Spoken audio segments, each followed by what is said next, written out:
bukan hadis Nabi SAW as-sahih, maka dia adalah salah seorang dari para pendusta. Nah, ini 3 hadis yang berkaitan tentang masalah itu.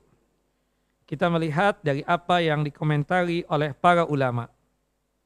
Disebutkan berkaitan tentang ini, Ahlus Sunnah wal Jamaah ya mengatakan waqad dhahaba jama'atun min ahlil ilm ila kufrin man ta'ammada al-kadhiba alaihi sallallahu alaihi wasallam. Bahwasannya sekelompok dari kalangan ulama menganggap seseorang tersebut jatuh ke dalam kekufuran jika dia tersebut sengaja berdusta atas nama Nabi kita Muhammad sallallahu alaihi wasallam. Artinya dia tahu ini hadis palsu. Tetap dia sampaikan, mengatasnamakan Nabi kita Muhammad SAW. Dia mengerti ini bukan dari Nabi. Dia sampaikan kepada halayak umat untuk mendukung madhabnya atau untuk mendukung pendapatnya dan seterusnya. Maka sekelompok ulama mengatakan ini bisa dia itu jatuh ke dalam kekufuran. Al-Hafidh Ibnu Hajar Al-Asqalani rahimahullah rahmatan wasi'ah di dalam kitab Fathul Bari, syarah daripada kitab Sahih Bukhari, ya, disebutkan oleh beliau rahimahullah rahmatan wasi'ah, qad tawa'ada 'alaiha bin nar, ya, famal ladzi imtaza bihi al-kadhib ala Rasul sallam minal wa'id ala man kadzaba ala ghairihi. Bahwasanya telah diancam dengan ancaman yang serius, yaitu siksa api neraka bagi seseorang yang secara sengaja berdusta atas nama Rasul sallam, yang dimana ancaman tersebut berbeda dengan seseorang yang berdusta atas nama selain Nabi kita Muhammad sallallahu alaihi wasallam. Syekh Islam Ibnu Taimiyah rahimahullah rahmatan wasi'ah ketika ditanya tentang persoalan ini berkaitan tentang orang yang berdusta atas nama Rasulullah sallallahu alaihi wasallam, bagaimana hukum yang sebenarnya? Kata beliau, memberikan jawaban dengan merinci permasalahan di dalam kitab, ya, As-Sarimul Maslul ala Syatimir Rasul. Syekh Islam rahimahullah rahmatan wasi'ah berpendapat ada 2 pendapat ulama tentang hadis yang disebutkan tadi, yaitu hadis yang dimana mengatakan la takdzibu alayya fa innahu man kadzaba alayya falyalijin nar. Janganlah kalian berdusta atas namaku, karena sesungguhnya barang siapa yang berdusta atas namaku, maka dipersilahkan dia masuk ke dalam siksa api neraka. Kata beliau, ya, tentang hadis-hadis tadi, pertama kita harus berpegang teguh secara tekstual hadis atau zahirnya hadis, yang dimana disebutkan hukum bunuh terhadap orang yang sengaja berdusta atas nama Rasulullah SAW. Di antara mereka ini ada yang berpendapat kafirnya dengan sebab itu, artinya keluar daripada Islam, sebagaimana dikatakan oleh sekelompok ulama tadi. Di antara yang berpendapat seperti ini adalah Abu Muhammad Al-Juhaini. Ibnu Aqil menyatakan dari guru beliau Abu Fadl Al-Hamdani. Beliau berkata, Abu Fadl Al-Hamdani berkata, ahlul bid'ah, para pembuat bid'ah dalam agama Islam, para pendusta dan pembuat hadis palsu, lebih berbahaya daripada orang-orang yang mulhid. Mulhid itu ateis, orang yang tidak percaya dengan Tuhan. Karena orang mulhid, ya, orang-orang yang tidak percaya dengan Tuhan, berniat merusak agama dari luar. Sedangkan mereka, ahlul bid'ah, berniat merusak agama dari dalam. Maka mereka ini seperti penduduk kota yang berusaha melakukan kerusakan keadaan-keadaan kota, sedangkan orang mulhid, orang yang tidak percaya dengan Tuhan, seperti orang yang mengepung dari luar. Orang-orang yang berada di dalam akan membukakan pintu benteng sehingga mereka lebih buruk terhadap agama Islam daripada orang-orang yang bukan pemeluk Islam. Makanya Nabi kita Muhammad SAW di dalam hadis yang sahih bersabda, Inna kadhiban alayya laisa ka kadhibin ala ahadin. Sesungguhnya berdusta atas namaku, atas nama Rasulullah SAW, tidak seperti berdusta atas orang lain. Nah, di sini disebutkan oleh Syekh Islam Taimiyah berkaitan dengan pendapat yang pertama ini, bahwasannya ada yang mengatakan bahwasannya itu adalah sebagai hukum kekufuran jika dia memang tahu bahwasannya itu hadis bukan dari Nabi SAW, tapi dia ciptakan sendiri kemudian mengatasnamakan nama Nabi kita Muhammad SAW, maka dipastikan dia tersebut telah jatuh ke dalam kekufuran. Tentunya mengkufurkan tersebut setelah iqamatul hujjah dan kasyfus syubhat. Nah, kemudian pendapat yang kedua mengatakan annal kadhiba alaihi kabiratun min kaba'iriz dzunub wal kadhibu ala ghairihi sagiruhu faftaraqa. Naam. Wala yuzlimu min istiwa'il wa'id fi haqqi man kadzaba alaihi aw kadzaba alaihi ala ghairihi an yakuna muqirruhuma wahidan aw tawwala iqamatahuma sawa faqad dalla qauluhu sallallahu alaihi wasallam falyatabawwa maq'adahu 'alan nar. Naam. Disebutkan bahwasannya pendapat yang kedua, dusta atas nama Rasulullah SAW itu adalah dosa besar dari dosa-dosa besar yang ada, yang dimana berdusta atas nama Nabi kita Muhammad SAW itu berbeda dengan dusta kepada atau atas nama orang lain. Makanya ancamannya luar biasa, yang dimana orang yang melakukan hal seperti itu terancam siksa api neraka. Dan disebutkan keterangan dari para ulama berkaitan tentang masalah ini, membawakan hadis Nabi SAW, yaitu inna kadiban alayya laysa ka kadibin ala ahadin. Sesungguhnya berdusta atas nama Rasulullah SAW tidaklah seperti berdusta atas nama orang lain. Karena perkara yang diperintahkan oleh Rasulullah SAW juga diperintahkan oleh Allahu Jalla wa'ala, wajib untuk diikuti sebagaimana wajibnya mengikuti perintah Allahu Jalla Jalaluh. Naam, dalam perkara yang berita atau informasi yang datang dari Rasulullah SAW, wajib diyakini seperti wajibnya meyakini perkara yang datang dari Allahu Jalla Jalaluh. Makanya benarnya kesaksian kita kepada Nabi kita Muhammad SAW itu kan ada 5 poin. Salah satunya adalah tasdiquhu bima akhbar, membenarkan, meyakini dan mengimani apapun beritanya yang datang dari Rasulullah SAW. Wajib kita percayai, wajib kita benarkan. Kata Allahu Jalla Jalaluh di dalam Al-Quranul Karim, wa ma yantiqu anil hawa in huwa illa wahyu yuha. Tidaklah Nabi kita Muhammad SAW itu berkata-kata menginformasikan kepada kita, menghalalkan ataupun mengharamkan, memerintahkan ataupun melarang, kecuali wahyu yang datang dari Allahu Jalla wa'ala. Barang siapa yang mendustakan berita dari Nabi kita Muhammad SAW atau tidak mau meyakini perintah Nabi Muhammad SAW, maka dia seperti orang yang berdusta atau mendustakan berita dari Allahu Jalla Jalaluh, atau tidak mau meyakini perintah Rasulullah SAW. Dan telah diketahui bahwasannya barang siapa berdusta atas nama Allahu Jalla Jalaluh dengan mengatakan bahwa dirinya utusan Allahu Jalla Jalaluh atau nabinya Allahu Jalla Jalaluh, atau dia memberitakan sesuatu berita dari Allahu Jalla Jalaluh padahal dia bohong, sebagaimana Musallamah al-Kadzab kemudian Al-Ansi, dan para nabi palsu lainnya, maka dihukumnya apa? Kafir. Keluar daripada Islam. Halal darahnya kan? Seperti itu.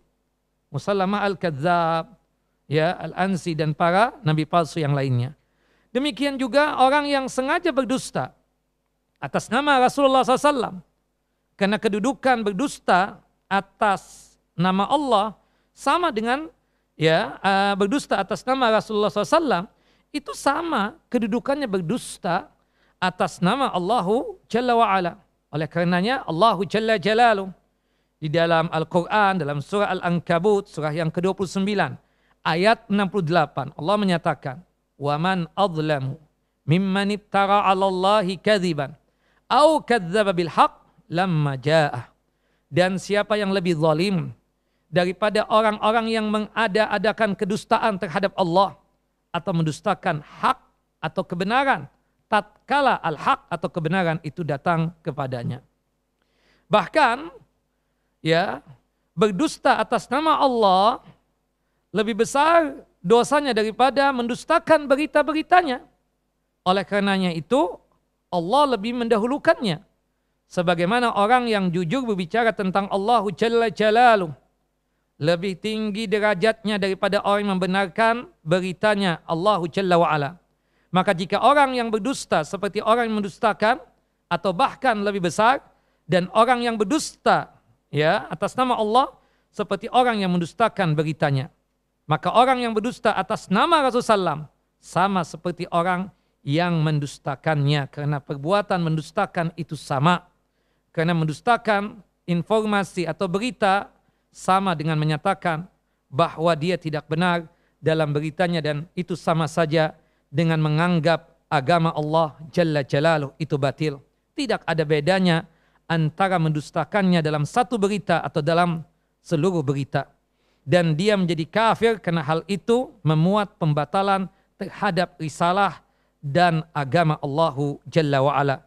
Sedangkan orang yang berdusta atas nama Allahu Jalla wa'ala dengan sengaja telah memasukkan ke dalam agama Allah suatu perkara yang bukan dari agama Islam, dan dia menganggap bahwa wajib bagi umat ini membenarkan berita tersebut dan melaksanakannya karena ini merupakan bagian agama Allah, padahal dia tahu ini bukan bagian daripada agama Allah. Menambahkan sesuatu ke dalam agama sama hukumnya dengan mengurangi sesuatu darinya, dan tidak ada bedanya orang yang mendustakan satu ayat Al-Quran atau sengaja menambahkan satu kalimat yang dia katakan sebagian daripada surat dari Al-Quran. Nah itu, jadi status kedudukannya sama. Barang siapa yang mengatakan Nabi Muhammad SAW mewajibkan sesuatu, padahal Nabi Muhammad tidak pernah mewajibkan itu. Atau Nabi Muhammad SAW mengharamkan sesuatu, padahal Nabi Muhammad tidak pernah mengharamkan sesuatu tersebut, berarti dia telah berdusta atas nama Rasulullah SAW. Dan ini tidak lain dosa besar dan bisa mengarah kepada kekufuran. Na'udzubillah summa na'udzubillah. Maka oleh sebab itu di dalam riwayat yang dikeluarkan oleh Imam Muslim, Nabi kita Muhammad SAW bersabda, "Man haddasa anni bihadisin yura annahu kadhibun fahuwa ahadul kadhibin." Barang siapa yang menceritakan sebuah hadis dariku, padahal dia tahu bahwa hadis itu dusta, bukan dari Nabi Muhammad SAW, maka dia adalah salah seorang dari para pendusta. Nah, tetapi memang ada khilaf, sebagaimana yang dikatakan oleh Syekh Islam Taimiyah. Sebagian ulama mengatakan kalau dia tahu itu bukan dari Nabi, tapi tetap disampaikan kepada umat untuk membenarkan mazhabnya atau untuk membenarkan keyakinannya. Nabi tidak pernah menghalalkan, dia katakan Nabi menghalalkan. Nabi tidak pernah mengharamkan, dia katakan Nabi mengharamkan. Subhanallah. Ya, maka oleh sebab itu berdusta atas nama Nabi kita Muhammad SAW, sebagian ulama mengatakan dia bisa keluar daripada Islam ini. Nah, tapi pendapat yang kedua mengatakan bahwa orang yang berdusta atas nama Nabi SAW itu dosa besar dari dosa-dosa besar yang ada. Hukumannya berat, ancamannya siksa api neraka. Tapi kata mereka, ini kata pendapat yang kedua, tidak sampai dia tersebut keluar daripada Islam, tidak membatalkan keislamannya, ya, dia tersebut tetap Muslim, tidak menjadi kafir dan dia tidak boleh dihalalkan darahnya, ya, tidak dihukumi apa? Bunuh. Karena penyebab kekufuran dan pembunuhan telah diketahui.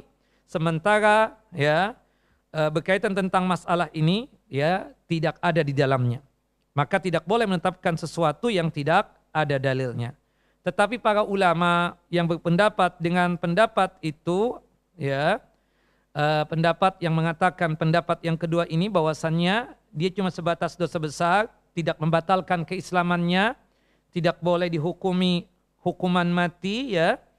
Ini ya memberikan satu ketegasan orang yang berdusta atas nama Nabi SAW itu tidak lain hukumannya itu luar biasa besarnya dan mensyaratkan pendapatnya itu bahwa berdusta atas nama Nabi SAW tidak memuat celaan yang nyata. Adapun jika seseorang memberitakan bahwa dia mendengar Nabi SAW mengucapkan satu perkara yang menunjukkan kekurangan dan cacatnya Nabi SAW dengan nyata, seperti hadis ya tentang apa keringat kuda ya dan kedustaan-kedustaan semacamnya, maka orang yang meriwayatkan ini sama saja memperolok Nabi kita Muhammad SAW dengan nyata.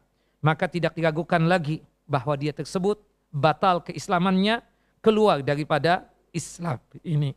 Kesimpulannya, ikhwan wa akhwati fid din, a'azani wa a'azakumullah, bahwa berdusta atas nama Nabi SAW merupakan dosa besar dan akibatnya akan menimpa umat ini selain pasti menimpa pelakunya. Maka orang yang berdusta atas nama Nabi SAW hendaknya berhati-hati karena ancamannya sangat luar biasa. Nah sekarang kita mengaitkan dengan hal-hal yang berkaitan dengan medsos nih, media sosial. Sangat gampang di antara kita ini memposting hal yang berkaitan dengan artikel keagamaan tanpa tahu kebenarannya. Ya, apalagi di situ mengataskan ya Nabi kita Muhammad sallallahu alaihi wasallam. Nah, bagaimana hukum yang berkaitan tentang masalah itu? Ya, ditanyakan kepada para ulama berkaitan tentang masalah ini, ya. Seseorang berani untuk menyampaikan satu artikel. Dia tidak tahu tentang kesahihannya, kebenarannya. Di situ ada hadis-hadis Nabi SAW. Apakah dia itu dengan ketidaktahuannya, cuma niatan baik saja agar orang melaksanakan apa yang ada di dalam artikel tersebut. Padahal dia tidak tahu. Nah di sini dikatakan oleh para ulama, jangan sampai seseorang dari kita ini berani untuk menyampaikan sesuatu kecuali kita secara hakul yakin bahwasannya itu adalah benar kesahihannya. Maka oleh sebab itu disarankan bagi kita ketika kita ingin memposting, ingin menyebarkan satu berita tersebut, hendaknya betul-betul ya di atas kebenaran atau di atas sesuatu yang hak. Maka oleh sebab itu tanyakan kepada orang yang paham dan mengerti apakah yang akan dia posting itu benar ataukah tidaknya. Makanya di suatu grup misalnya, grup WhatsApp, di situ harus ada adminnya. Dan yang punya hak untuk memposting misalnya admin. Setelah dia paham apa yang akan dia kirim itu adalah satu kebenaran. Kalau sekiranya dia tidak tahu apakah yang dia posting itu benar ataukah tidak, alangkah baiknya dia bertanya kepada orang yang paham dan mengerti. Anggaplah ustadz. Bukankah Allah Jalla wa'ala mengatakan, Fas'alu ahla dzikir in kuntum la ta'lamun. Hendaknya kalian tersebut bertanya kepada yang paham ketika kalian tersebut tidak mengerti dan tidak paham. Karena banyak orang itu cuma modal semangat saja. Tidak mengerti apakah yang disampaikan itu benar ataukah salah. Yang penting posting, yang penting menyiarkan, yang penting mengirim. Subhanallah, niatnya sih baik, Masya Allah, tabarakallah. Tapi subhanallah, dia tidak tahu, tidak paham di dalam hadis yang artikel yang ada di dalam tersebut. Ada hadis-hadisnya. Apakah hadisnya sahih, ataukah jangan-jangan hadisnya dhaif, bahkan hadisnya maudhu. Subhanallah, Al-Imam An-Nawawi rahimahullah rahmatan wasi'ah ketika menjelaskan ya hadis Nabi SAW yang dikeluarkan oleh Al-Imam Muslim, dan hadis ini juga dikeluarkan oleh Al-Imam Ibnu Majah di dalam kitab Sunan beliau pada nomor hadis 41. Man haddasa anni bihadisin yara annahu kadhibun fahuwa ahadul kadhibin.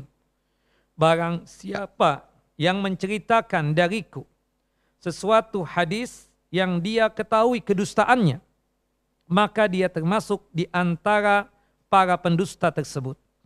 Kata beliau, yahrumu riwayatal hadis al-mawdu' ala man arafa kaunahu mawdu'an au ghalaba ala dhannihi wad'ahu.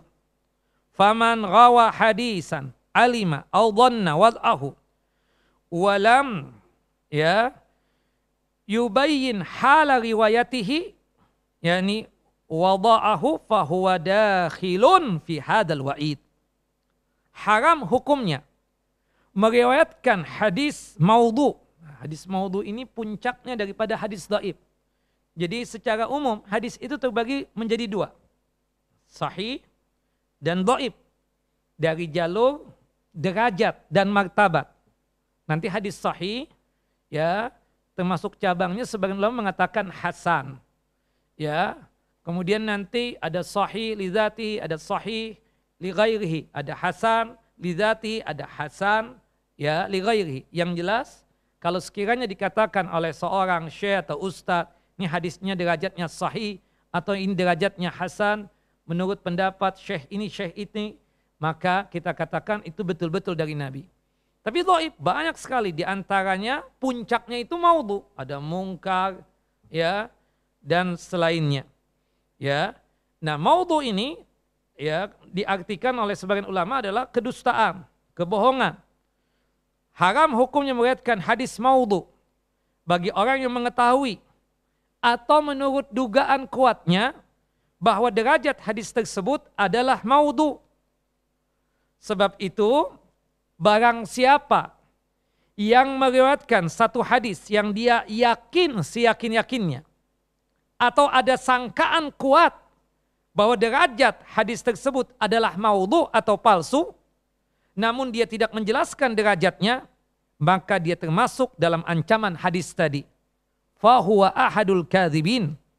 Dia itu termasuk di antara para pendusta. Subhanallah. Kan banyak tuh berselewaran. Karena dia ustadz atau juru dakwah atau mubalik dai. Kadang berani menyampaikan hadis. Subhanallah, ingin membenarkan pendapat dia. Ya. Ada di antara antum menyangkal satu hadisnya palsu, Ustaz. Siapa bilang, kata dia? Ini Rasulullah yang mengatakan. Padahal dia tahu itu hadis maudhu, hadis dhaif, atau hadis yang terbilang mungkar, tapi tetap disampaikan. Kalau sekiranya dia menyampaikan untuk tujuan menjelaskan ini hadis dhaif, ini hadis palsu, saya mengatakan seperti ini. Hadis-hadis yang berkaitan tentang ancaman bagi orang yang tidak berpuasa Ramadan, ya, setahu saya itu yang sahih cuma satu. Sedangkan yang bersekeliwaran, yang sering disampaikan di mimbar-mimbar Ramadan itu rata-rata adalah hadis dhaif atau tingkatan yang paling tingginya maudhu atau palsu. Ya, di antaranya barang siapa yang berbuka satu hari sengaja, bukan karena sakit, bukan karena safar, ya, muta'ammidan, dan dia tersebut tidak ada alasan kenapa dia tersebut tidak berpuasa Ramadan, maka dia tidak bakalan sanggup untuk membalas utang satu hari tersebut meskipun dia membayarnya selama 1 tahun. Ini kan hadis dhaif. Si Ustadz menyampaikan tujuannya untuk mengancam kita nih, supaya kita ini berpuasa. Bagus sebenarnya kan niatnya. Tapi kesalahan dia apa? Tidak menyampaikan. Ini bukan sabda Nabi. Niatan sih bagus tuh Ustadz. Supaya kita ini betul-betul istiqomah berpuasa, betul-betul mantap berpuasa. Agar tidak berani untuk berbuka di bulan Ramadan. Bukan begitu? Tapi tidak pernah dijelaskan statusnya. Kata Al-Imam Nawawi, dia ini masuk pendusta. Dia ini apa? Termasuk berdusta atas nama Nabi Sallallahu Alaihi Wasallam. Kayak puasa lagi yang berkaitan tentang hadis, ya, tentang sumu tasihu. Berpuasalah kalian, kalian akan sehat. Ini kan hadis dhaif juga. Subhanallah, berhubung antum itu jualan obat ya. Subhanallah. Antum tulis tuh di toko antum. Qala Rasulullah SAW. Sumu tasihu. Rasulullah SAW bersabda. Ya, berpuasalah kalian. Kalian tersebut akan sehat. Subhanallah. Ada ustadz datang, Pak. Ini hadisnya, hadis palsu nih, hadis dhaif. Antum tetap hapus deh, jangan pakai ini. Ini bukan Rasul sabda. Ustaz buat ini aja, buat market Ustaz. Nah ini kan nggak benar. Subhanallah. Kita tahulah kalau orang berpuasa dari awal, misalnya dari dia muda sampai setua ini misalnya, ada kemungkinan sehat? Ada kan seperti itu. Kenapa? Karena kita makannya teratur kan seperti itu. Tapi apakah orang yang sakit kalau dia berpuasa sembuh kan enggak? Makanya Allah mengatakan dalam surah Al-Baqarah surah yang kedua ayat 184 sampai juga ayat 185 Allah mengatakan faman kana minkum maridan, barang siapa yang sakit tidak sanggup berpuasa maka boleh dia tidak berpuasa. Nanti ketika sehat dia bayar kan begitu. Nah ini berkaitan tentang ya banyaklah kita katakan. Kita harus menjelaskan secara jelas dan secara detail. Kecuali ada perdebatan di kalangan para ulama tentang status itu hadis. Nah pakai apa enggak pakai nih Ustadz? Nah kadang kan kita ditanya nih, misalnya berkaitan dengan masalah sholat awal duha itu. Yang disebut oleh antum itu sholat syuruk atau isyraq.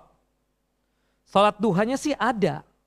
Karena sholat duha itu kan dimulai untuk aman ya 10 menit setelah terbitnya matahari.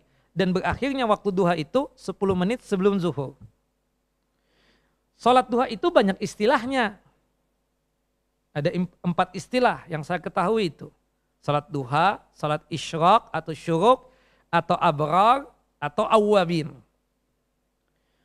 Kalau antum duduk-duduk di masjid setelah sholat subuh sampai terbit matahari, itu hadisnya sahih. Rasulullah melakukan itu. Nah, tapi yang menjadi keyakinan antum itu, kalau antum salat subuh berjamaah di masjid, kemudian zikir setelah itu, sampai syuruk kata antum, sampai matahari itu terbit, kemudian masuk awal waktu duha, kemudian antum salat 2 rakaat, salat duha, maka seperti mendapatkan pahala melaksanakan apa? Ibadah haji 1 kali dan ibadah umrah 1 kali. Sempurna, sempurna, sempurna. Salat duhanya ada enggak? Ada. Tapi berkaitan dengan fadilah dan keutamaan seperti melaksanakan ibadah haji 1 kali, ibadah umrah 1 kali ini, ada perdebatan di kalangan para ulama. Mayoritas ulama mendoibkan itu hadis. Makanya kan sering Ustadz mengatakan, oh itu fi khilaf, ada khilaf tentang masalah status dan kedudukan itu hadis. Nah tinggal kuatnya saja. Ya, bagaimana? Nah kalau masalah itu enggak ada masalah. Ternyata si Ustadz di masjid yang sama, Masjid An-Nur Kasagoya, Ustadz si Fulan ditanya, kalau Anda menganggap tuh hadisnya dhaif. Karena mayoritas ulama mendoibkan itu hadis. Pekan yang akan datang tanya lagi sama seorang Ustadz. Enggak, itu hadisnya derajatnya Hasan, dari Anas bin Malik, dari Abu Umamah Al-Bahili dan seterusnya. Syekh Nasruddin Albani menghasankan itu hadis. Nah, bagaimana tentang begini? Nah kita kembali kepada keyakinan bahwasannya kita betul-betul si Ustadz yang menjelaskan itu secara detail atau tidak, ya kan? Tentang kenapa dia menghasankan, kenapa dia memilih pendapat bahwasannya amalan itu ada, ya? Apakah betul-betul di atas ilmu ataukah tidak? Nah, kemudian si Ustadz yang mengatakan tuh hadis dhaif tidak bisa. Kita punya keyakinan bahwasannya kalau kita melaksanakan sholat duha 2 rakaat plusnya itu salat subuh berjamaah dapat pahala seperti itu. Diterangkan secara detail oleh mayoritas ulama, ternyata statusnya itu apa? Dhaif misalnya. Contoh lagi, sepakat keutamaan membaca surah Al-Kahfi, bukan begitu? Yang menjadi perdebatan tentang statusnya, didawamkan, dikontinyukan setiap malam Jumat dan hari Jumat. Syekh Nasruddin Albani mengatakan itu derajat hadisnya sahih. Berarti kita setiap malam Jumat dan hari Jumat posting. Ayo jangan lupa 4 amalan malam Jumat dan hari Jumat, salah satunya baca surah Al-Kahfi. Ada lagi yang posting. Enggak, setiap malam anjurannya, tidak mengkhususkan satu hari. Karena penambahan dari hadis tersebut, khusus malam Jumat dan hari Jumat, hadisnya dhaif. Ya. Subhanallah, yang membantah ya Abu Ishaq Al-Huwaini, murid Nasruddin Albani sendiri. Nah gimana, kita ditanya, ya Ustadz kan harusnya bijaksana ya. Ya memang ada perdebatan sih. Antum selama ini punya keyakinan. Ya Ustadz, ya sudah jalankan keyakinan antum seperti itu. Memang ada yang mengatakan bahwasannya setiap malam Jumat itu dibaca, ya kan, surah Al-Kahfi. Termasuk surah Al-Muluk kan. Said Al-Qahtani menghasankan hadis yang berkaitan tentang masalah surah Al-Muluk, surah As-Sajadah yang dibaca sebelum tidur. Tapi ulama yang lain mengatakan itu hadisnya dhaif. Tidak boleh menghususkan sebelum tidur, dibaca setiap hari, silahkan. Tapi tidak menghususkan. Nah ini lain ceritanya seperti ini. Kalau ini enggak, memang hadis dhaif. Makanya subhanallah, hadis dhaif, hadis palsu itu lebih banyak daripada hadis sahih. Luar biasa main ciptakan. Dan orang menciptakan hadis itu sesuai dengan dengan keinginan dia.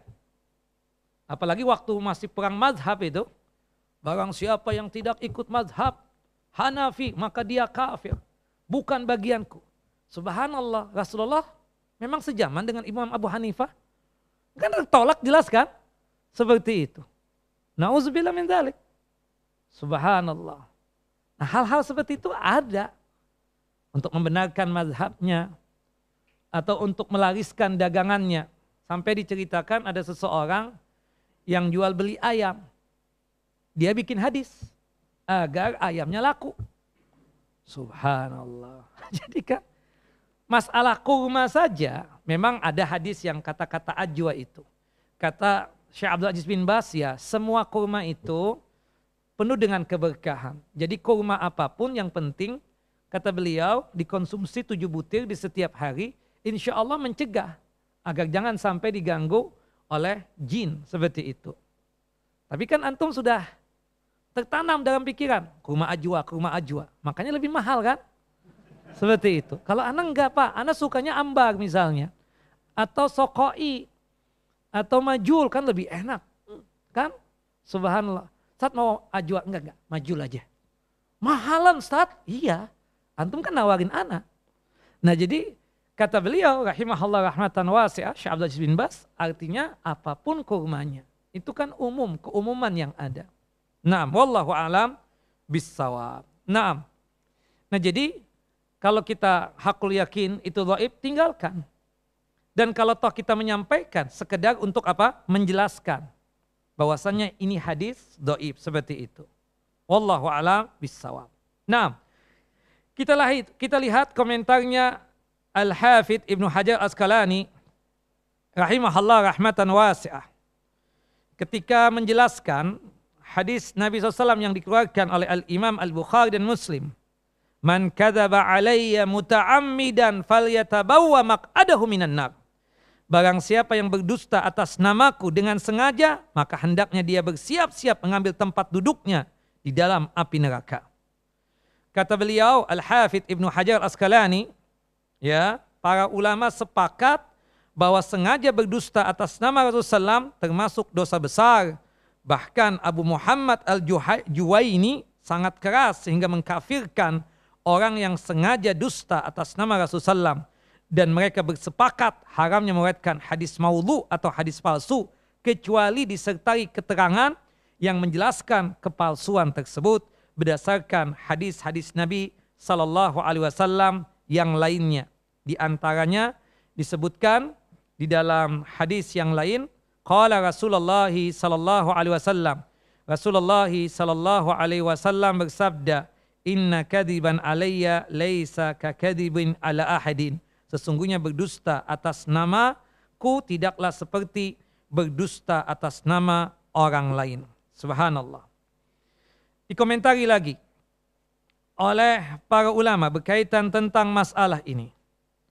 Jika seseorang menyampaikan hadis palsu, itu sama saja membikin agama ini menjadi hina.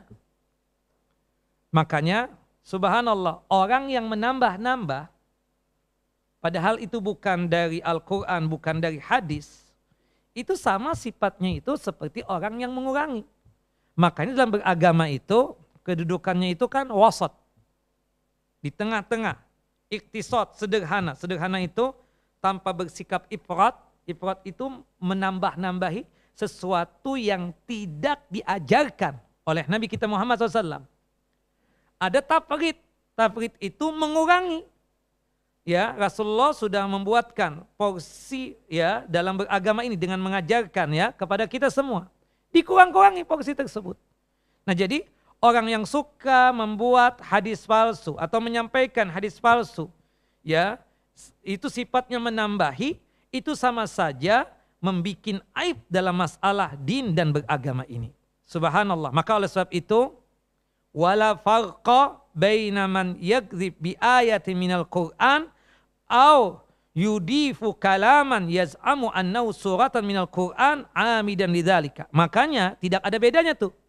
Orang berdusta atas nama Rasulullah dengan membawakan hadis Nabi, sama seperti dia berdusta atas nama Allah dengan membawakan ayat Al-Quran.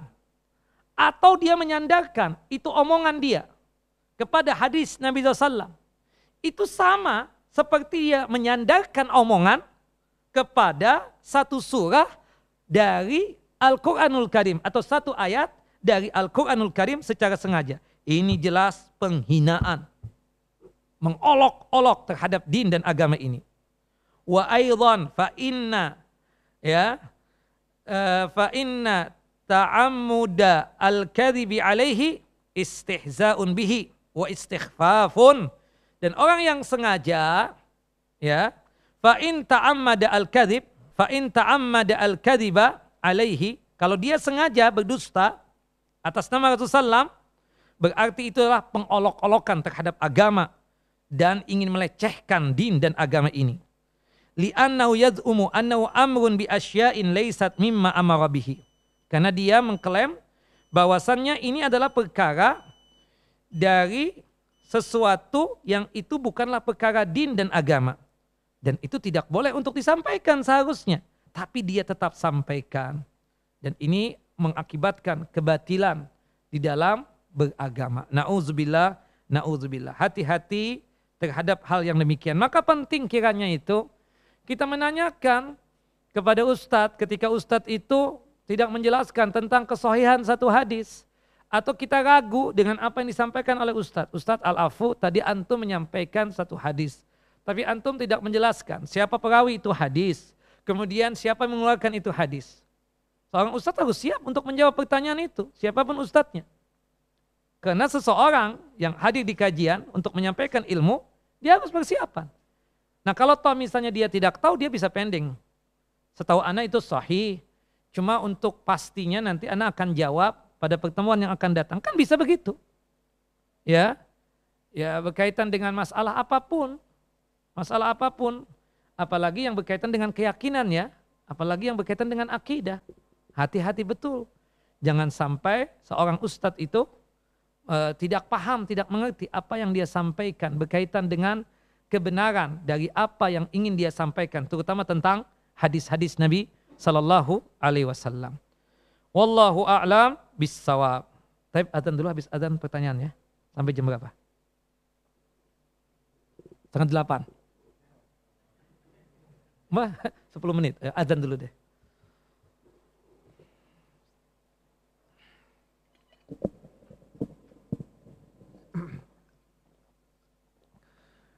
Allahu أكبر الله أكبر الله أكبر الله أكبر أشهد أن لا إله إلا الله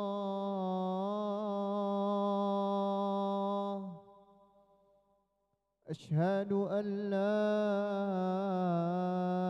إله إلا الله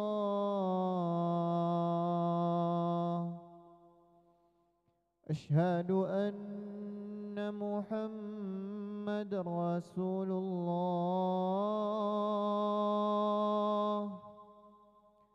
أشهد أن محمد رسول الله حي على الصلاة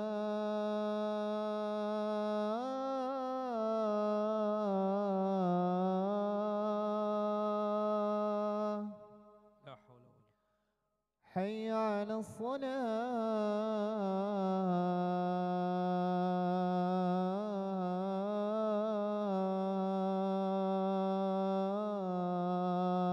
الصلاة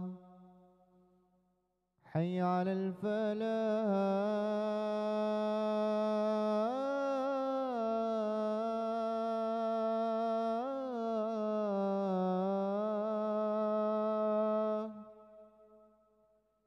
حي على الفلاح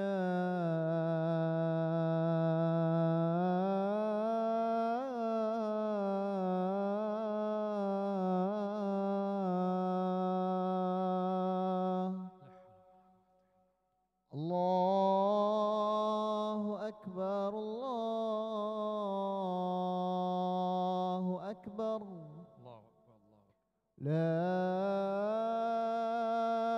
إله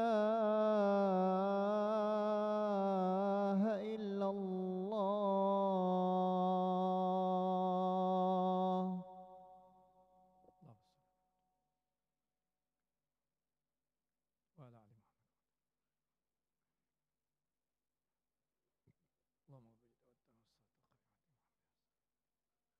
Baik, kita lanjutkan season yang kedua ya, yang perlu diperhatikan kadang yang kita hadapi ya di masyarakat kita itu kadang ada satu kejadian, satu event itu pasti membawakan hadis.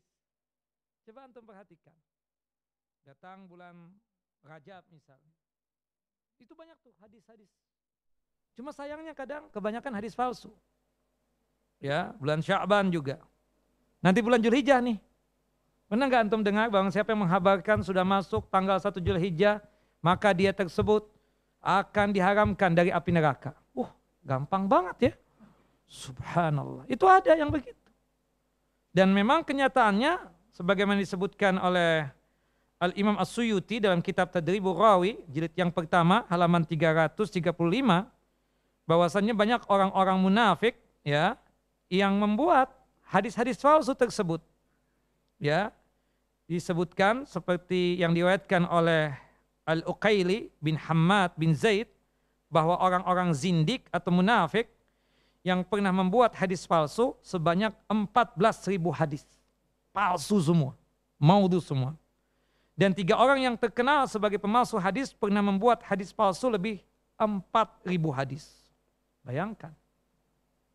Abu Hurairah radhiyallahu an, perawi hadis Nabi SAW yang utama yang pertama itu meriwayatkan hadis dari Nabi berapa tuh?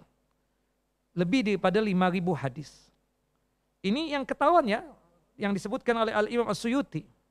Yang lainnya banyak sekali kita katakan. Sampai ada orang-orang yang zindik itu, yang beragama sambil nari-nari. Ya, nari-nari di kuburan syekh misalnya atau imamnya dia.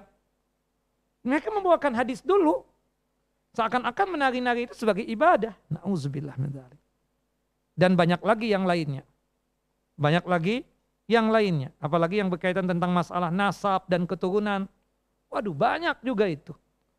Subhanallah. Jadi kesimpulannya kita ini sebagai orang yang beragama, yang betul-betul cinta kepada Nabi SAW, pada saat kita mendengarkan dari seorang ustadz satu hadis misalnya, pastikan sang ustadz itu menyampaikan hadis, paling tidak yang kita pahami, yang disampaikan itu sahih, dan kita mengetahui dari si ustadz itu menyebutkan rawi dari hadis, dan yang mengeluarkan itu hadis, kemudian dilanjutkan dengan status hukum yang disampaikan oleh para ulama hadis. Biasanya kan menurut Syekh Nasiruddin Albani, hadis ini sahih. Syekh Abdul Aziz bin Baz menghasankan hadis ini. Kan seperti itu. Nah jadi itu untuk memudahkan kita saja. Untuk memudahkan kita di dalam mengetahui itu hadis sahih ataukah tidak. Karena kita dalam beramal ini kan banyak hal yang berkaitan dengan hadis. Bukan dari Al-Quran. Karena hadis itu fungsinya untuk menjelaskan Al-Quran. Berkaitan dengan masalah ibadah salat misalnya kita katakan. Itu kata-kata yang menjelaskan apa? Hadis Nabi Sallallahu Alaihi Wasallam. Wallahu alam. Ini kira yang bisa disampaikan. Ada pertanyaan ikhwan? Wallahu Ustaz. Assalamualaikum warahmatullahi wabarakatuh.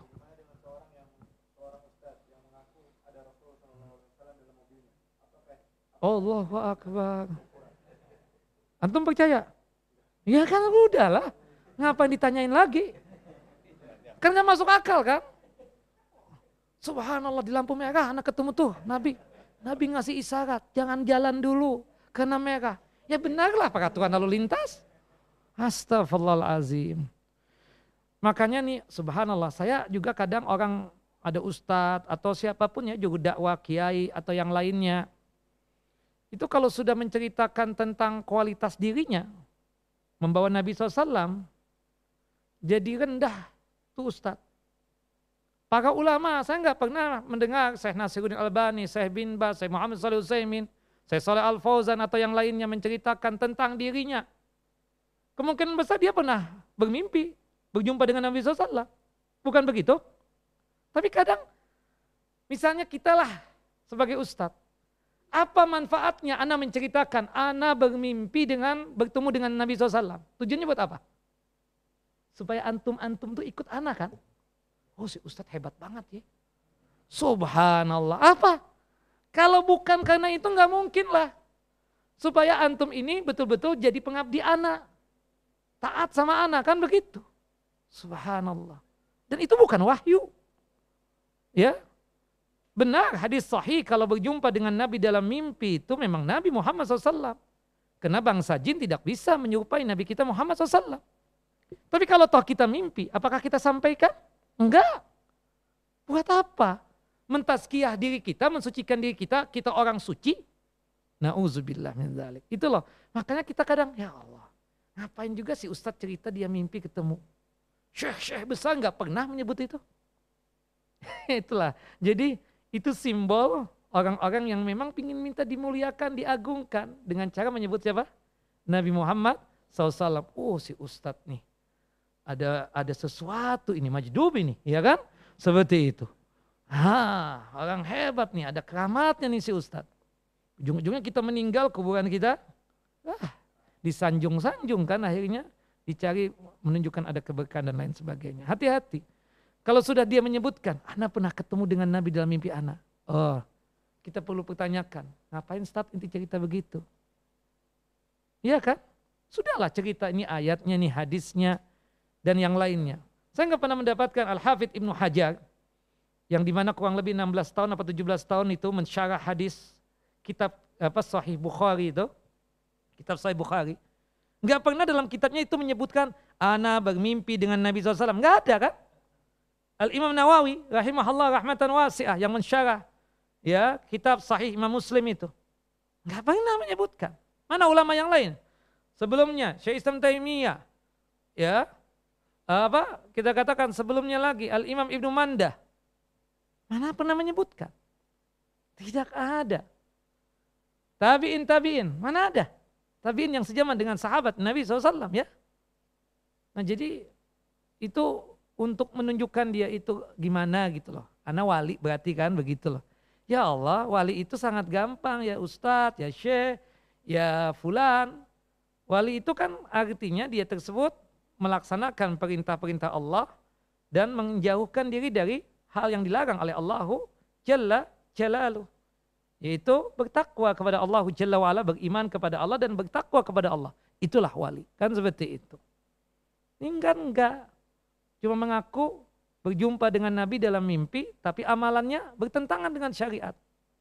Nah, ini yang perlu kita lihat. Ya kan seperti itu. Banyak pengakuan kalau kita lihat di medsos itu, Allah ngaku ketemu Nabi, Nabi ngobrol, Jibril turun kepada dia. Oh, hebat banget ini. Kan seperti itulah kira-kira ya. Jangan ditanyakan kalau sesuatu itu sudah jelas sesat, jangan ditanyakan lagi Ustadz. Iya kan? Saya tadi dari rumah ke Kasogoya ini ditemani oleh Rasulullah SAW. Percaya antum sama aneh? La ilaha illallah. Offset nih Ustadz nih, offset. Ya kan begitu paling antum bilang. Iya, benar, hati-hati. Itu tujuannya untuk penyanjungan aja itu. Allahu a'lam. Ada yang lain? Fadhal. Beliau ya.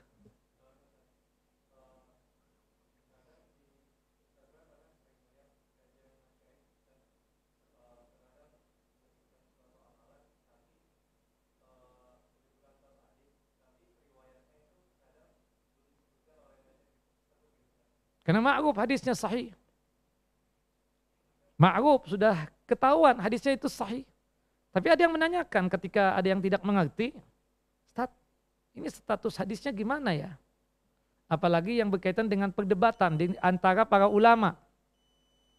Kayak berkaitan dengan fadilah, keutamaan salat di awal duha itu yang diistilahkan oleh antum itu syuruk.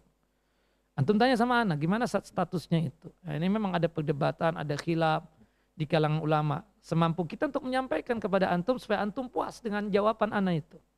Tidak hanya sekedar, sahih itu hadisnya. Ada yang sudah percaya begitu, karena antum percaya banget sama kita kan. Karena seseorang murid itu kan memang punya kepercayaan yang luar biasa. Apalagi si ustadz itu memang selama antum bergaul dengan dia itu nggak pernah dia menyampaikan hadis palsu memang. Seperti itu. Kata-kata sahih. Nah itu biasanya di kajian umum.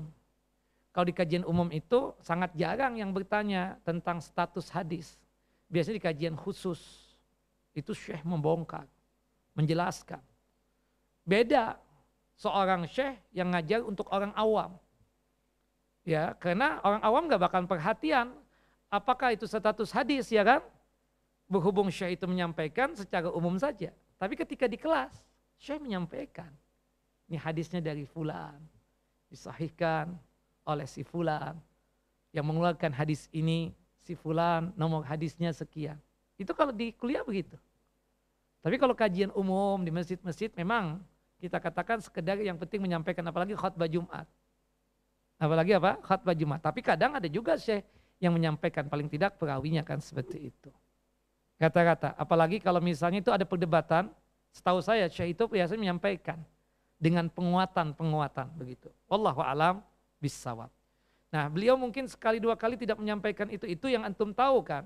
Bukan berarti beliau tidak paham tentang siapa yang menyampaikan itu. Bisa saja beliau menjawab secara singkat, ya karena ini sifatnya pertanyaan yang sifatnya suddenly tiba-tiba. Ketika ditanya, status hadis tentang masalah sholat 4 rakaat ba'diyah isya itu gimana? Sahih apa tidak sahih? Benar enggak sama pahalanya seperti mendapatkan Lailatul Qadar itu, menghidupkan malam seperti kita beribadah, beramal di malam Lailatul Qadar. Anak saya hadisnya dhaif itu, didoifkan oleh Syekh Nasruddin Albani. Ada kan Ustaz begitu? Antum kejar anak dari mana Ustaz? Nah, kita buka kitab daya kan? Ini di sini. Begitulah. Wallahu a'lam bissawab. Fadhal Pak. Kalau kita lihat sumpah dari contohnya penjabat negara, kan sebelum di menjabat itu kan sumpah pakai Al-Quran.